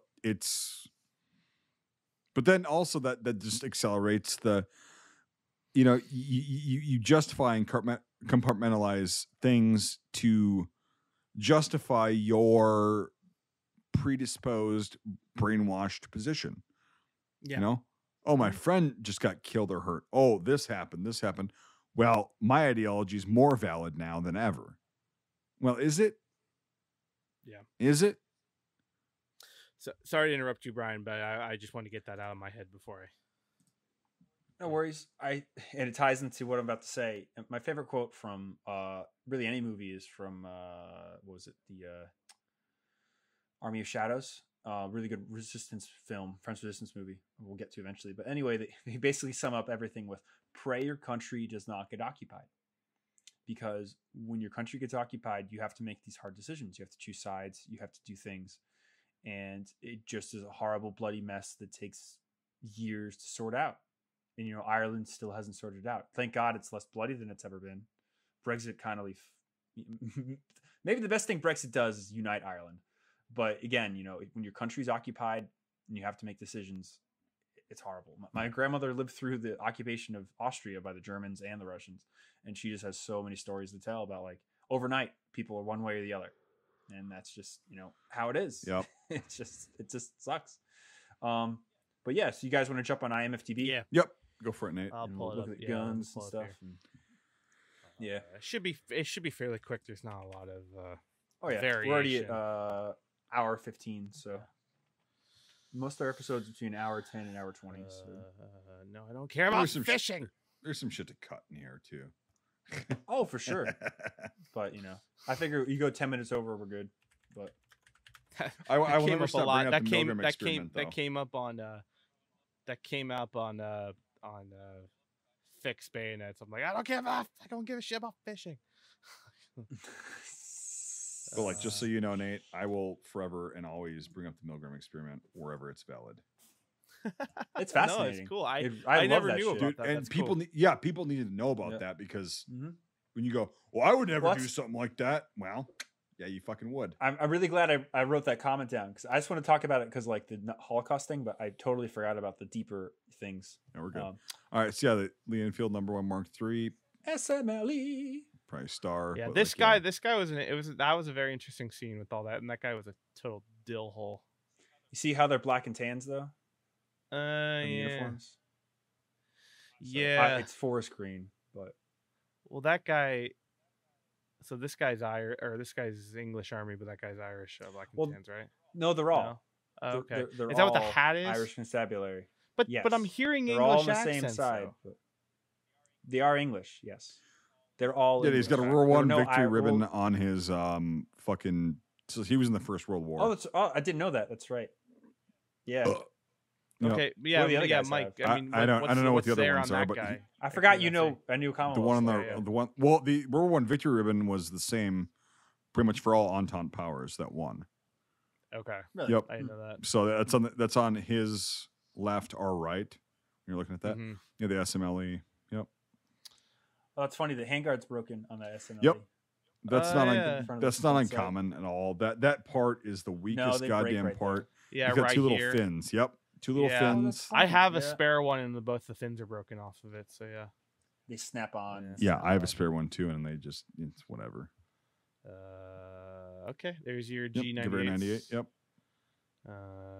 Yep. The scene you said taking a shot with. Yep. The four speckled It's rock. like bowler hats, a trench coat, and circa 1900 belt. So So Those are just coats. Those aren't trench coats. Those are just coats. well, I know, but Yeah. I was laughing at that during the film. So- like Irish impression. So what It's a stacking. It's a Swing stacking symbol. loop.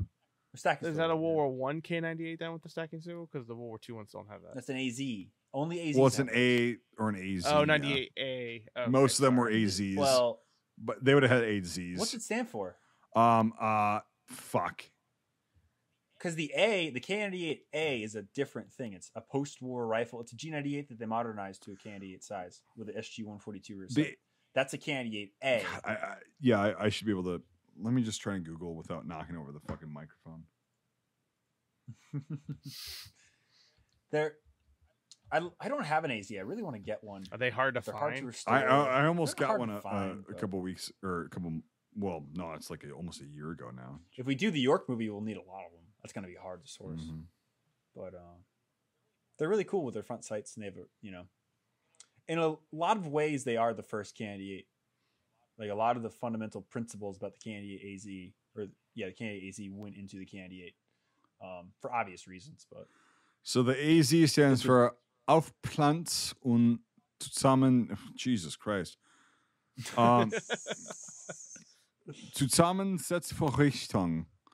With yeah. bayonet Probably did the attachment best and out of piling both of hook. us. Yeah.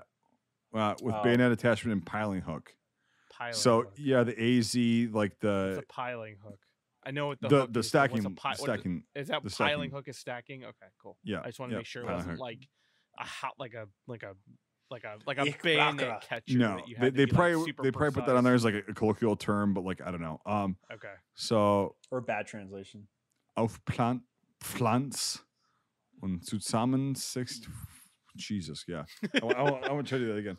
They're I fucking have a compound stroke. now. Their compound nouns are fucking ridiculous. Zusammen. This was a That's farb, as Mike brought up Vorrichtung. earlier. What? I can say it very 98K? slowly, but yeah. The K98. Yeah, K98K Or is 98K. and that so that came that was Yeah, it says fucking was not introduced till 1935. Exactly. Well, that's bullshit. The real tradition. no. Well, no. Hear me out. Listen to this. The first K98 Fight. style of rifle was the 1924 standard model. That was So not a you could fucking argue- German design, nor was it a fucking adopted German weapon. No. Let me finish. Okay. Yes, it was not adopted by the German military until the DRP rifles of 34 or 35. But I'm saying that if they were to put something in this movie, if the times did overlap, you could get away with the standard model. No, you couldn't. You can't. No way. Well- This is 1920. No. I'm saying that if the years overlapped and stuff, They But don't. the standard They model don't. They don't, but the standard model is 2 years No, away. so here's the thing, Brian. I'll just summarize this for you. It's fucking incorrect. It should not be in here. It is. Yep. No, I agree with you. Okay. But the standard model though was like the idea of a K98 was so close to coming out. You know, we're right in that period. Of it like was already retooling there, but they used literally a K98 with the fucking sights that were whatever. Like it's the standard model. Like the FN model, the Belgian model, 1924 was that length and whatever that became the standard for like the Czechs. And then later on the Germans, blah, blah, blah. Mm-hmm. No matter what you say, this is not correct for 1920. Oh, no, it's not. In any model, like the way you're bringing up, it's not correct. So they fucked up on that. Okay, it's fine. Yep. But I was going to say, it's because the article says 35. That's wrong. 24, you could say the first. No, the Mauser Karabiner 98 Kurz came out in 1935. Okay. What about the banner rifles that the DRP bought so they can get around? They were updated fucking G98s that were made to civilians. They were made for civilian markets. The Mauser banner rifles were literally K98s with 24 stamped on the side. We're talking about the DRP guns. Oh, God. Yes, a couple of them saw fucking service in the Second World War because they were bought by the fucking illicit German, like the Waffen-SS and some of the Wehrmacht. These are two different things, Mike. I'm talking about the first K98s that were bought from the Deutsche Reichspost in 1934. The Mauser banner rifles. But some of them did see service. Here's the thing. Yeah, they were but that bought doesn't matter, as civilian firearms by these illicit fucking military organizations. That's what I'm saying. Like they were made as civilian rifles. No, but it was okay. Yes, the first K98 was made for the German government, for the German Reichspost. It wasn't made for the German government. It was kind of by kind of. What is the Reichspost? Is the U.S. Post Office part of the U.S. government, or is it a rogue organization? That's how they got around the fucking Treaty of Versailles. Like that's how they got around those restrictions. All I'm saying is this: the first K98 style rifle was adopted by the German military in 1934. That's all. The Mauser, okay, yes, we can agree on that. But the banner rifles that came out, the actual K98 made for the German military by the German government. Now they weren't made. They weren't made fresh. They were cut down G98s. Let's be honest here. My SG 135 G coded 35 data K98 begs to differ because it's a cast receiver in 35. Serial number 3400 or something. Yeah. But even the Mauser banner rifles, they were not G98 receivers. They were their own receiver. So okay, they were made as civilian fucking firearms. The German government, right? They got around the fucking Treaty of Versailles. The Reichspost, yeah. I'll just say this, girls. The first style K98, okay. The first style K98 rifles were adopted in 1934, not 1935. That's all I'm saying. They weren't adopted. They were purchased. How about that? Let's find a happy medium. And then they were purchased and put on a train and shipped to a military barracks where they were issued. Yeah, that wasn't good with the Treaty of Versailles, though. That's not. It doesn't matter, but they were given to soldiers. Okay, but it wasn't officially. The fucking Mauser KAR-98 was not adopted until technically 1936, because they were still doing trials in 35 with that.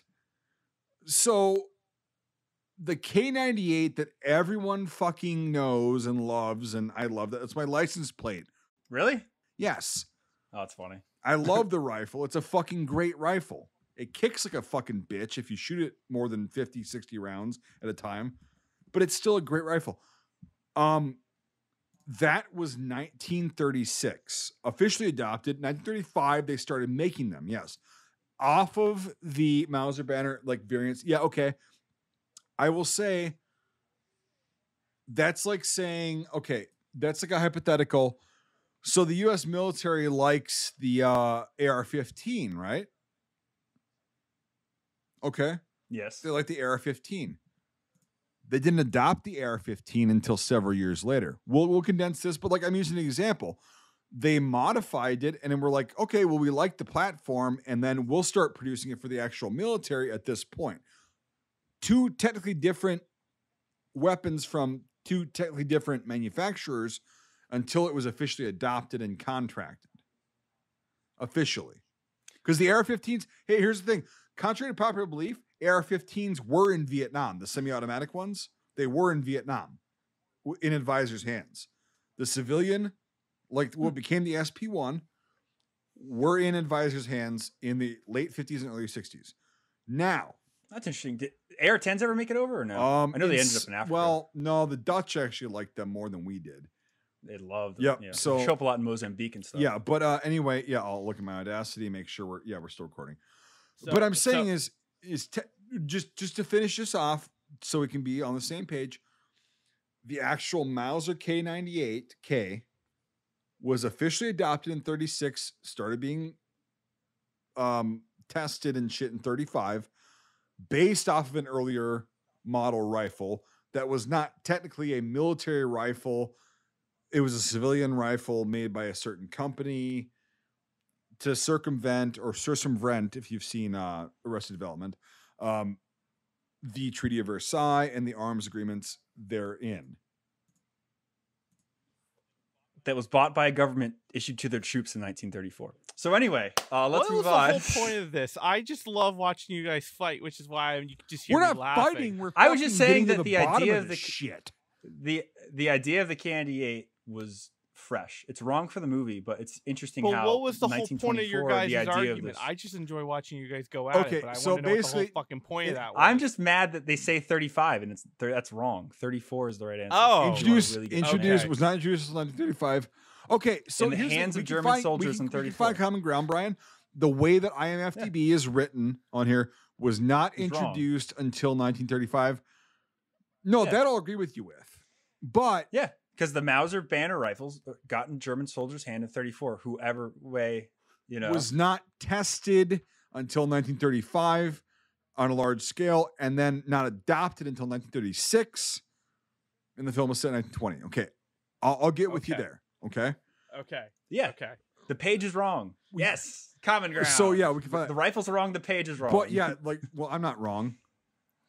I'm not fucking wrong. So. Well, okay. How about this? In 1920, they're not going to have a fucking K98. How about that?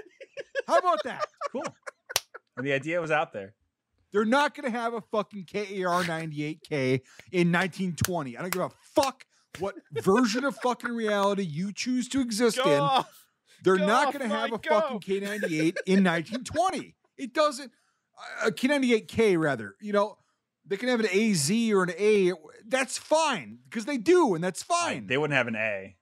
They have an AZ. Right, they have an AZ. That's right. The K98K was not even a concept in 1920. It came way later. It came several years later. So the idea of a short rifle was definitely out there, but not a fucking K98K. End of fucking discussion. I just wonder where they got the ammo for it. You didn't answer his question though, Brad. What, the idea that the last comment he just said, Mike, say it again. I don't remember what I just said. What did I say? he blacked out. He said in 1920 the nobody had any plans for these rifles. No, that's not what I said. You're fucking no. You're not CNN, Brian. I thought you didn't remember. I said in 1920 the Mauser. So you're remembering what you didn't remember? Kuts did not fucking exist. Therefore, it's wrong in this film. And you said that the design for it didn't exist, which I call no. I said that Houthi tactics are out there. Fucking model did not exist in 1920. Yes, but the whole world was moving towards carbine. But you should have just said yes. You should have just said yes, and we could fucking move on. You should have said yes 10 minutes ago. Oh. All right, moving on. Mike. It was not there in 1920. It's fucked up. It's wrong. There was not. The page is wrong for the 30s date, and there was not a K98 there during the Irish Civil War. Correct. We'll agree on that. We'll just agree on that. Yeah, because we concur. Anyway, move down. Oh my fucking eyes, Jesus Christ! Right? Yeah, I know. Yeah, the Mark IV. Yeah, that's realistic. Yeah, the earlier one. Yeah, and I just don't know if this is the one they used in the Boer War. You were right. You're obviously right. Right, Mike. This is the one I was talking about earlier. Yeah, the Mark Yeah. IV. What can you Google really or shit, I'll Google when that came out. I think that actually came out in the early 1900s. Yeah, I think that's earlier because I think Hmm. as World War II goes on, they I know made the that's- barrels longer on the Webley. That's the one they use in Zulu. I know it's. I only know that because I looked at the IMFDB for it, but I know it's wrong for the. Are those 1880s. expensive? Yes. Fuck. It's really hard to find 455 ones too, because most of them are shaved in the. Well, they're States usually for in 45. 38. Fucking That is the Oh, one oh, that is for the the number. one pistol That's right, I for the- really want, but I need to do it. I have a friend that has one documented. Was it Gallipoli? Yeah. Fucking, I think it was a. That had to be. I Mark can't IV. So- get a definitive date on when it was introduced, but like, yeah, the Mark VI, I've got one of those in the 455. Or no, I have it in. It's shaved to 45 ACP, but I have to Oh, it's download the rounds. Are they Half accurate? Moon clips. Oh God. Oh yeah. Really? Dude, I love top break revolvers. I Just so I really can want. break them. I really want one because that's the only thing I actually of all of the stuff that I collect and do. I don't have a revolver. Really? Mhm. Really. Yes. Okay. So I was gonna bring this up too. Yes. So that is actually a Smith & Wesson Mark II. Yeah, I Um, did see that. That's what Dan has. Interesting. I'm glad they actually Yeah. put that in there because Handed Colt jack. Official Police. Yep. Yeah, 38 special. That's what- Where are they that's getting all they- these rounds? Yep. yeah. It's so many rounds. That was if I remember correctly, that was a common First World War Which one? purchase pistol. The for Colt officers. New The Colt Service? News Yes, Service. New service Yeah. in 455 for British officers. Yeah, I think that here's the was a thing: is pretty like, common. so the Colt News Service became the 1917 revolver. Yeah. The one Colt that I have was chambered in 455 Ely, not Webley. It was because you could see the stamps like that are stamped over it, and Yeah. blah blah blah. So yeah, the News Services, that's a big fucking revolver, and I love mine. Oh my Yeah. god. Yeah, they use the C96 in there, which is a very common Mm. firearm in Europe at that point. I have a question, and I'll keep this very quick, Mike, because we got to keep going. Love the them. C96. Did the Spanish do their own version of that, or the Mexicans? Astra. Chinese. Yeah. Chinese. But didn't the Spanish do one? Astra made them. Yes, Astra. they made broom What handles. what Astra caliber made did broom they handles in do the it? Was it 30s. like 9mm, like long or 7.63? something like that? Largo, yeah, 9 by Largo? 23, 9 by Oh, 23, yeah. yeah. If you shot a 7 point, what was 6.3? the 6.3 in something that might be Largo? Would the rounds tumble inside the barrel? Yes. Okay, I have a buddy of mine. We shot what is stamped on the actual Allegedly. Well, no. It's just gonna be inherently inaccurate. It might go off. He owns it, and we shot the ammo. Yeah. We shot what was labeled on the side, but 7.63 Mauser, but it was right? Yeah. tumbling out and hitting the target sideways. And either that's Well, a shot out barrel.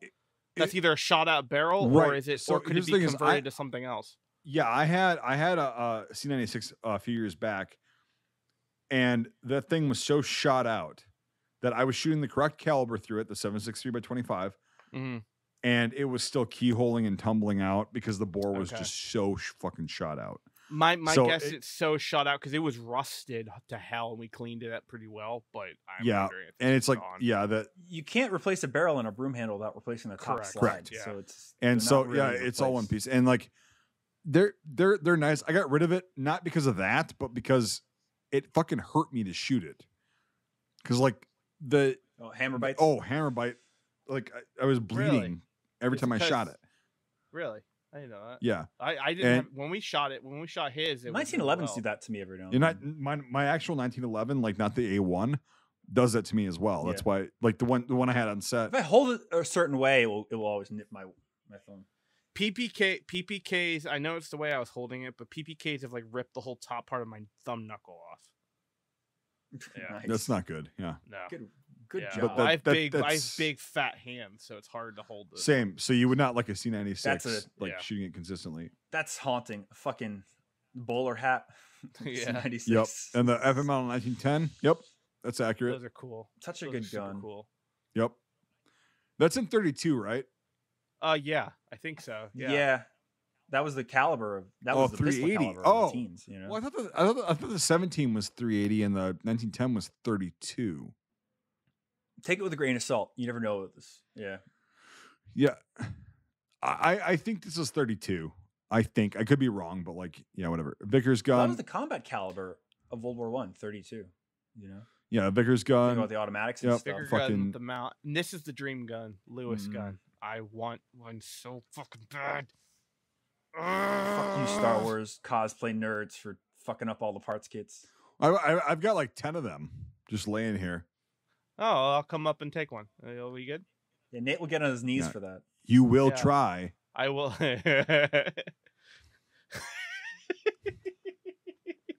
Nice Star Wars call out with Brian's comment. Thank you. There you go. Thank you. Yeah, yeah. All right, but yeah, the Lewis gun. Yep, the fucking. It's over, Michael. I have the high ground. It's just such a cool looking gun. That's so cool. That's a weird Yeah. motherfucker. I love it though. Yeah. It's like I can see why they used it in Star Wars. You always find the kits with the back of the mag and to that weird fin part always cut out. You always find them like that. That's why Yeah. they've Yep. always been Well, sliced up. You know that they suck air through those fins. and that's how Special cool they hurling go. stick. Yeah, right. Carrying it the Not- low ready. Yep. Not to be confused with the shillelagh stick. There we go. You want to see my shillelagh? Yeah, IMFDB is done. So basically, Mauser, Lee Enfield, That's gonna be- Webley, It's gonna be C96. so much fun And, to make was that good. K98 discussion just so digestible. I'm gonna enjoy every minute of it. Yeah, it's God. because fucking he's arguing very stupid fucking details, and It's semantics. it is semantics and like whatever. But okay, I'm not. Gonna I see. I revisit wish I had that much information on certain things stuffed in my brain like that. Yes, Well, you no, do. there's only two things I can go off like that. Okay, Sean, the not expert. There's only expert. two fucking things I can go off on that. MG34s and PPSH 41s. Those are the two Yeah. things I can, and almost the 43s. Well, at least you're I can say- specialized. You could be Nate. you could be a fucking clown cunt like me and be like, jack of all trades, master of none. I'm like, I was thinking about it the other day. I'm like, I'm not specialized in fucking anything. I just know a shitload about a bunch of different broad topics Right. and things. It's like, Nate, I can go I will off on concede- MG34s and PPSH 41s and almost PPS 43s, but those are like the like Dude, I'm broadly with concede- M1 Grands and a few other ones, but not to the level you guys are. I will concede the fact that you know way more than MG34s than I do. It's because I went on that like Rayman. I went on like that Rayman tirade during the height of Corona, where I was like, what are all the books? Give me all the books. I need to read all of the fucking It's- books, and I did. It's And it's really good to know your history with these militaria, because then you might be like Mike Birch and you got to make a prop for a movie, and you grab a helmet out of a pile of helmets and you put it up on a range and you shoot it, and you don't realize that you just shot a liner that just sold on eBay for $500, and that's just the liner. I still have the So, helmet out in the sometimes garage, by the it way. really, yeah, I'll give you $20 for it. Dude, No, I it was really so pays to know fucking the stupid worn stuff. out. Like, So. I literally, because all I the know. other liners are like Westinghouse and Firestone. I was like, okay. All the other liners are $100. Right. You chose the $500. Right. I was just like, well, I'm going to take it out one day and I'm just going to put a fucking round through it because we need this. Ugh. And it was like, Yep. when you said that, like, when you actually said that to me the first time, you're like, oh my God, you really shot this one? And I'm like, yeah, you like it? And you're like, dude, this is like a fucking really rare liner. And I was just like, my heart sunk and I'm like, I was like trying not to puke on you, but I'm just like, For the real nerds, it was a inland liner with silver A washers. So probably September, October 42 production, which is Jesus, like Mike. they stopped Holy making liners crap. shortly after that to make M1 paratrooper carbines. They only made like 50,000 liners, and most of them were destroyed during Oh. the war. well, yeah. so- keep well, twisting the only that rare fucking one knife. is the low Well, pressure. can you pay Twisting that someone fucking to knife. It was a good time just to segue. It repair was a someone really to good pay segue, to just but- repair? Oh just, no! You It's can't. well, I No. mean, it's not fucked. It's just got two Holes through holes the through it. fiberglass. It's got two So, holes. I mean, through it. just And a patch lot it. of fake blood in Just it now. patch it. It won't. You It'll be worth half of what it was. Hey, listen, I want to buy my Shelby Mustang. It's an original Shelby. It's only got a hole in the block. It's really awesome. Someone will pay. You can Someone put would pay Bondo on it. $200 for that. I will tell you right now. It's probably worth more as a prop, if you repaired it and did some stuff to it, I guarantee someone would pay $200 for that. He sell it in the prop shop. It's worth more as a prop now, but as far it's funny. You never hear about the stuff they destroy in movie sets, like all the shit that we destroyed on our set by accident. You never know if they maybe they destroy that Lee Enfield by accident. The one with the broken handguard. Yeah.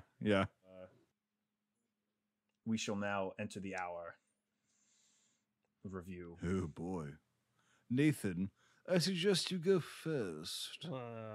Here's the talking pillow. The crown demands it. Yes. Come on, Lord George. I know. What do you think? Yeah. Hurry up. No. You told me to hurry up. Now I'm gonna take my sweet fucking southern time with that. All right, fuckity bye. See You ya. can do that too. Good podcast. See you guys Good next time. week. See ya, Yeah, the Iron Brigade has Okay, left the all chat. right, all right. I'll speed it up. That's a good nickname, by the way. All right.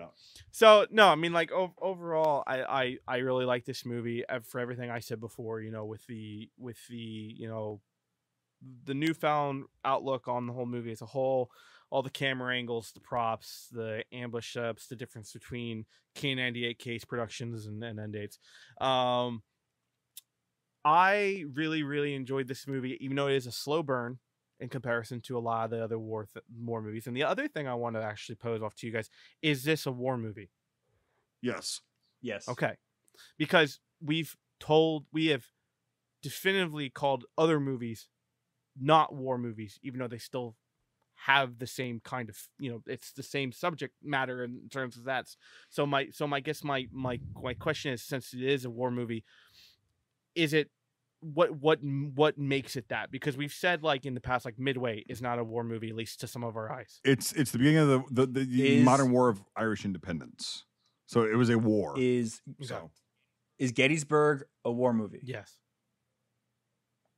It takes place during a civil war. This movie takes place during a civil war. I believe reasoning, that. I just wanted to make sure I bounced it off of you guys and what. Yep. Just to be honest, take away 10% of my opinion, because I am, I have a Irish bias, but still, I will fight that this is a war movie. And I agree with that as well. It is a slow burn, but it is very rewarding to get through it, because I feel like you come out with a better perspective on an era that is very, I think the beginnings of it is very much forgotten. And I think it is a very interesting take on how I guess what some people would call like a plight on Ireland, how it kind of started, because of all the violence that happens within it. And it is a very rewarding film, I think, all in all. And it does resonate very high on my, I guess, to watch list. Of all the movies I think we've done recently, this is probably going to be a high one, just personally. And I'm sure if we had everyone here as well, they would say the same thing. I think I would give this a pretty high rating all in all. I'm gonna give it an 8 out of 10 Screaming Mel Gibsons. It's really well done. Just, it is a slow burn, but we like boring movies when they're done well. And I don't think this is boring, but some people might. So, Brian? So yeah, I have a lot to say about this movie.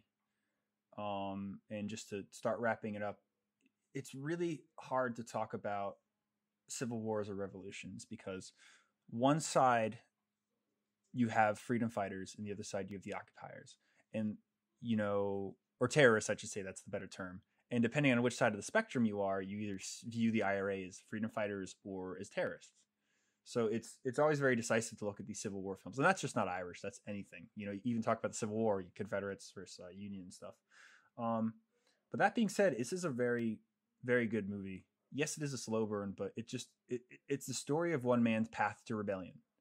Because, in the beginning of the movie, they don't choose sides. They were pushed in a certain direction. And that's what I like about this film. It's like, these guys are swept up into it. He just wanted to be a doctor. You know, I mean, that's all he wanted to do. And in real life, that's what he wanted to do as well. But then he just gets swept up into the war, and you choose sides, and then you end up losing. So I think it's just a great character study of that, and how deep you can go into something, and how deep you can get pulled into something. You know, because it's one thing to support a cause, it's another thing to kill your fellow countrymen and call them traitors. You know, like the whole ambush scene, or the execution scene, like, you know, the actual Irishman, the fucking kid that was their age. So I really like it. I always have liked it, and I like how it ends. It's just very, nothing's gained, nothing's lost, because again, that's a revolution. That's a civil war. You know, it's just like victory is peace. Yeah, but you know, I don't know. It's a little different killing your neighbors than killing somebody that speaks a foreign language.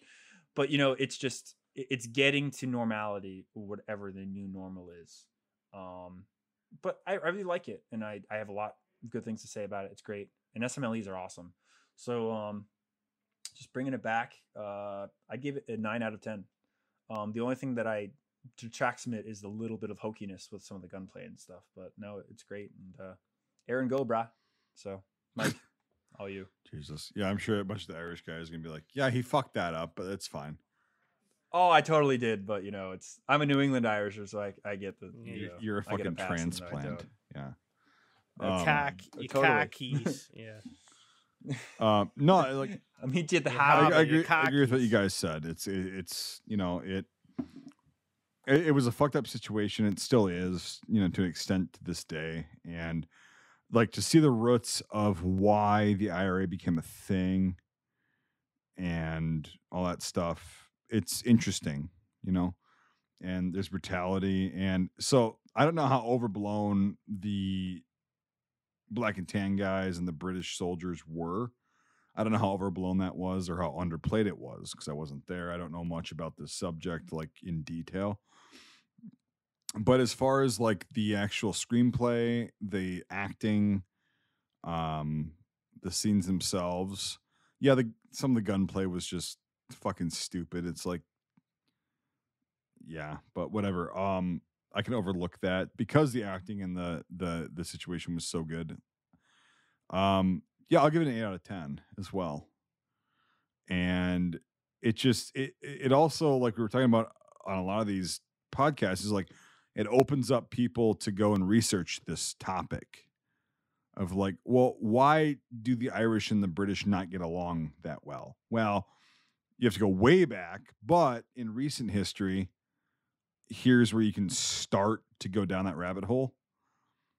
And I think it was portrayed fairly well about countrymen killing other countrymen, the British coming in and just being kind of dickheads, which, you know, never has happened before. That's, you know, totally not why we have the United States now. That's totally not why Australia is independent and India and whatever. But, you know, the British were... Wales and Scotland want to break away. The British were never dicks, which is good. They never overstretched their capacity. But, no, I see a lot of parallels, you know, in, like, the American Revolution. But, like, again, we were across the ocean. We're not across, like, basically a glorified lake. You know, like, they're, like, so close. And so it's a lot harder to have a revolution when you're that close and be successful, because they could just pour troops in. There's a lot of just logistical nightmares with them coming to us back in the 18th century, blah, blah, blah. But like, yeah. So, but there are a lot of parallels, like politically and militarily, to the American Revolution. And that's great that Ireland's mostly an independent country nowadays. So, but yeah, 8 out of 10. Awesome. So and together, sorry not to interrupt, but just to chime off on Mike's thing about, you know, whether or not the British were interpreted or were shown correctly or incorrect, you know, level of intenseness, not intenseness, kind of cycle back to Come and See, where we were talking about how the Soviet Union kind of portrays Germans very, very, very, very, very one way. Yep. It got me curious, and I just looked at the thing. The director is actually English, which I thought I was not expecting that. I was actually expecting it to be an Irish director or some kind of, you know, that kind of flavor to it, but it's a very predominant British director. So that makes me think that it's very much based in facts than kind of overblown sides of a coin. Yeah, and that's fine. Yeah. Yeah. I just wanted to chime in on that. No, that's very good because like I just don't have enough educational me neither time and research on that to say one way or the other. But you know, from what it was portrayed, didn't seem over the top to me. It didn't seem like underwhelming. So right. Yeah. Right. I just wanted to chime in on that. Sorry, Brian. Yep. No, we're good. No worries. No, it was just enough. It wasn't over the top. It wasn't under, it just, it was horrible. And that was just exactly what it had to be. So calculating our scores, we gave this movie an 8.3 out of 10, which is pretty high on our scale. So if you like SMLEs, if you like listening to thick English accents, or, you just like listening to a Wisconsin and a New Englander shout about K98s, you can come and listen to this one. Exactly. Because I was fucking loving that. Of course you were. It's like the second Irish Civil War. 100 years later. You both on. It was fantastic. But no, it's really a great movie. It's totally worth a watch. Yeah, highly recommend it. So cool. Well, thanks for joining us, guys, and catch you next time. Cheese curds suck. And I'm going to end it on that. This is when Mike just disappears. Iron Brigade out. Thanks for joining us. If you enjoyed this episode, make sure to leave a rating. Otherwise, Mel Gibson won't stop screaming. If you like this content, make sure to check out our Facebook, YouTube, and Instagram pages. If you want to directly support our work, make sure to check out our Patreon. All these links are in the description below. Until the next time, Scuttlebutt out.